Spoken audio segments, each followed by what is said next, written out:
Hi there, this is Ranjit and I have the Samsung Galaxy S4 with me. And it'll be almost 2 years since I've got this phone. And just today, that is February 11th, this has got the Android L update, that is Android 5.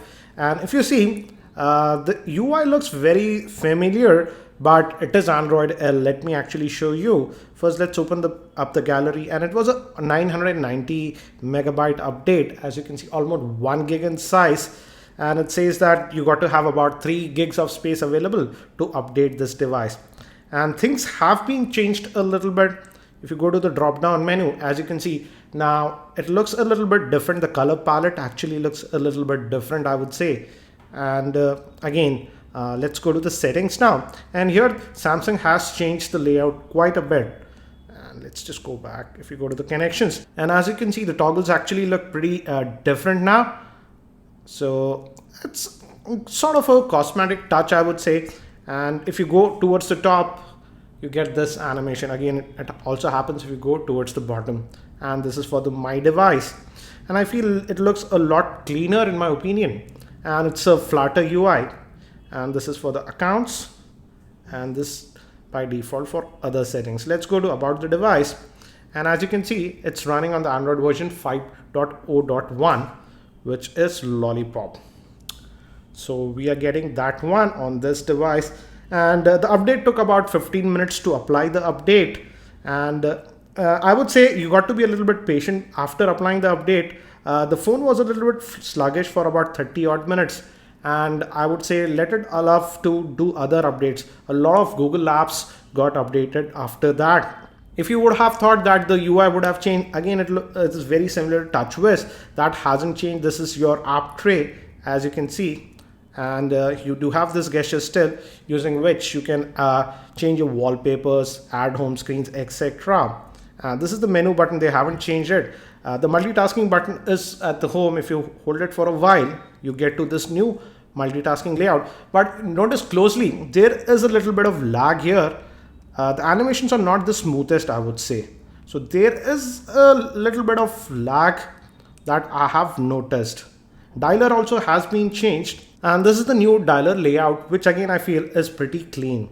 The messaging app also got slight revamp. The colors have been changed again, as you can see. So these are sort of the cosmetic changes under the hood. But one thing I was hoping that the Samsung Galaxy S4 has been working pretty well, and actually my wife was using this phone earlier. The only problem I had with this phone was the heating issues. If you talk a lot on the phone and stress it, it used to heat up a lot. But I'm sad to say that even with this Android Lollipop update, if the phone is stressed or if you talk a lot, then it still heats up. So the heating issues haven't been solved even when the Android Lollipop update. Overall, it's been performing well, I would say, but I did notice some minor UI lags at time, and sometimes the apps do take quite a bit of time. As you notice, that gallery app, it took almost 3 odd seconds to load. So I'm noticing that also. Also, as it's Android Lollipop, it does support a new type of notification on the lock screen. For example, if I open the lock screen, as you can see, these are the 2 notifications that I have, and you can now interact with these one from the lock screen itself. So if you have a notification, you can read. For example, this is the remote. Let me just unlock, and you can unlock the device. Another thing that I did check is also I added a micro SD card. And the thing is that now many of the apps part of the apps can be moved to the SD card. Let me actually show you. If you go to more, and if you go to storage, as you can see, I added a SD card. And now let's go to manage applications. That is application manager. And I was able to move some of the apps to the SD card.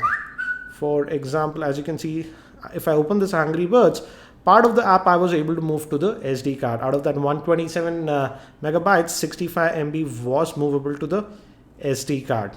And that's the case with many of the apps, but some of the core apps are not movable. I was able to move even this Evernote, a part of that app.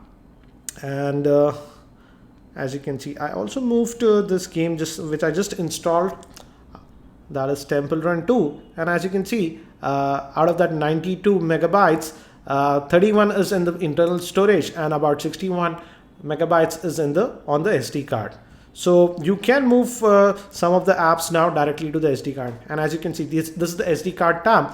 and these are the applications that can be moved to the SD card. But you got to be aware, not the entire app was movable, but part of the app was movable. So these are some of the changes that I've seen with the Android Lollipop update. So if you have also got that update on your Galaxy S4, do let me know what is your experience. It'll be highly appreciated. It's just too early to comment about the battery life on this Galaxy S4 after the Lollipop update, because it's just been a couple of hours since I got this update. But generally with Android Lollipop updates, Android devices do give a little bit more battery life. So I'm hoping that the battery life should also improve a little bit on the Galaxy S4. So again, if you're using the Galaxy S4 and you have got this Android Lollipop update, do share your experience. And if you're not subscribed to my YouTube channel, hit that subscribe button. Thanks for watching. This is Ranji, and I hope to see you in my next video.